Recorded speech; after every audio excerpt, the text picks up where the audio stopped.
Hi everyone, it's Eryberrie here. I'm so sorry I haven't been uploading recently, my little berries. I apologise.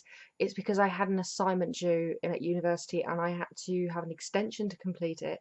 I finally submitted it yesterday. That's done. I don't have to do more uni work for a few days. At least I don't have to do reading up or anything, but I might as well just get a head start, make sure I don't need to have another extension. I'm not finding the work hard, it's just that I did put it off to the last minute and I really shouldn't be doing that. And I swore I wouldn't do that, but you know, I did. I look very different in this video to how I looked previously. That's because I am wearing literally zero makeup. When I do all my other videos, even though it doesn't look like it, I do wear a lot of makeup in it. When I was a child, my mum would not let me wear makeup until I was 12.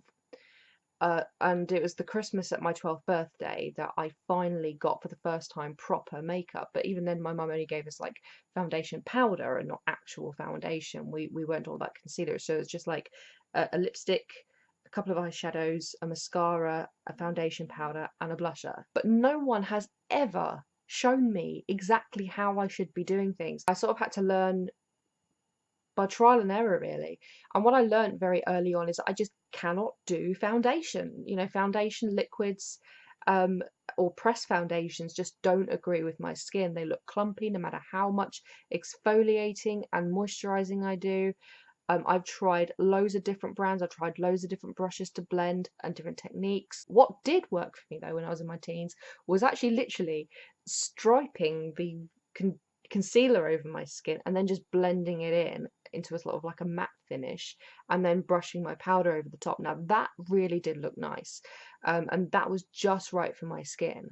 And a lot of people can put layers of makeup on it, it looks flawless, but it just does not with me, no matter how much I exfoliate, no matter how much I moisturize. One foundation I did find that worked for me was the partly because it was the right colour, because I'm so pale that it's so hard to find a pale enough foundation. The only one that really looked good was the number 7 Calico, which I think at the time was the lightest that they did, and they did a skin test and they showed I was a match for Calico.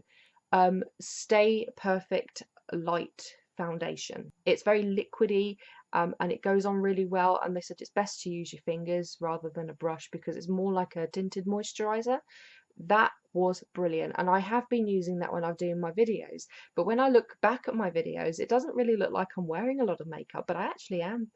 I don't know whether it's because I've got the no makeup look down to a T or whether it's because the camera takes it away. This isn't going to be a beauty channel. This isn't going to even be a beauty vlog. This is a review vlog. Now, I saw some other people on YouTube and other people using a particular product, and it is a full coverage, quite heavy foundation, but it's very good at covering things up, and I need it because look under my eyes.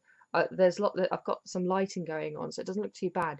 But under my eyes, I have sort of like it's like almost like indented. It's as if somebody has just pushed their finger in there and bruised it. It's always been like that ever since I can go back into my childhood, and I've had darkness under my eyes and I can't get rid of it. It's nothing to do with how tired I am. It's nothing to do with illness or anything like that. It's just how my eyes are. So I do use a lot of heavy makeup under my eyes, and I use lighting a lot to try and make things look better. But I'm not going to keep waffling on. So I've got my blending sponge. Now, I didn't realise until I was speaking to a friend the other day and she said use a damp sponge. I always used it dry, but apparently you should use it damp, and I was always using that end, not that end. So I actually did a bit of makeup later on using that end to see what it looked like. As you can see, it's stained. And it does actually work. And the product that I have is called Dermacol, goldish looking tube, lovely feel, it's almost like texturized. And the tube, you can definitely tell that the foundation is tightly packed in there. They've really maxed out the space. You can see I have used a little bit, but what I've done is a bit of experimenting. I haven't actually done a full coverage with it yet, so I don't really know what it's like. So I decided I'm going to do that today with you. The colour that I got, I think, is 207, which is the lightest one that, yeah, 207, the lightest one they do. Because I really do need light foundation. Anything darker just doesn't look right, even if it's to blend in my skin tone. Even if I blend in with my neck, you can definitely see the difference between face and neck, and it doesn't look right. So paler the better for me. I'm going to put a little bit of this on the sponge. Now, a friend of mine who's really good at makeup, she told me I should use the end of the sponge and do this, sort of like that. Loop, doop, doop, doop, doop, doop. Okay, I have reservations about doing that. I mean, I said I'm not a makeup fiend, but surely doing that is going to give it kind of a stippled look, isn't it? It's going to look clumpy doing that, isn't it? And isn't the point of, oh, it's coming out already. If it isn't the point of blending that you make it look seamless and flawless. And I said, surely that's going to make me look like a stippled ceiling. You know, when you paint your ceiling in white paint and use the sponge to pull it off so it looks a little bit bumpy. Is that the effect that it's going to look? I don't know. But as you see, I haven't used a lot. Well, it looks like a lot, but actually really isn't. It's not even a pea size. Really tiny amount. And this is so tightly packed in here. It's the wrong way around. So tightly packed, in fact, that as soon as you hold it, it starts, you know, it starts to come out. Not massively. You can control it and wipe it, but you know, it's I think it's going to last a while. So without further ado, right in front of you here, I'm going to be using the webcam image to put my makeup on. Problem is with that, it's not mirrored. It's opposite. So I've got my right hand up, but to me it looks like it's my left hand. So I'm gonna have to. Oh, what dear. I'm gonna have to sort of do that. And get used to doing it. Oh, for God's sake.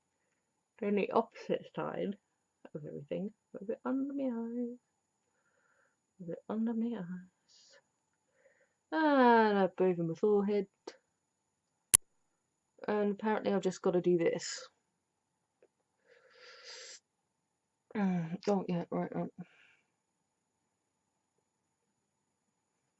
Yeah, usually number 7 is my go-to brand, but to me, brand doesn't really matter because sometimes you can get a mascara from one brand, which is absolutely brilliant, but their foundation is crap. So to me, it's what works. Not so much about. Do you know what? Sod it. I'm just gonna roll like I normally do. Just roll, roll. That's what I do. I roll it in. I rub it in, and I find that works with with the Stay Perfect lightweight foundation from number 7, which I'm still going to keep using, but I did want to give this a whirl to see what it looked like, and it is really pale. But bear in mind, this is only the foundation. This is not including any powder or any blush or concealer. Having to use this camera footage something as a mirror, and it's not easy, even with this light, this nice light that I've got going on. It's not easy, and I can't actually tell if it's clumpy or not. Roll it out to the side.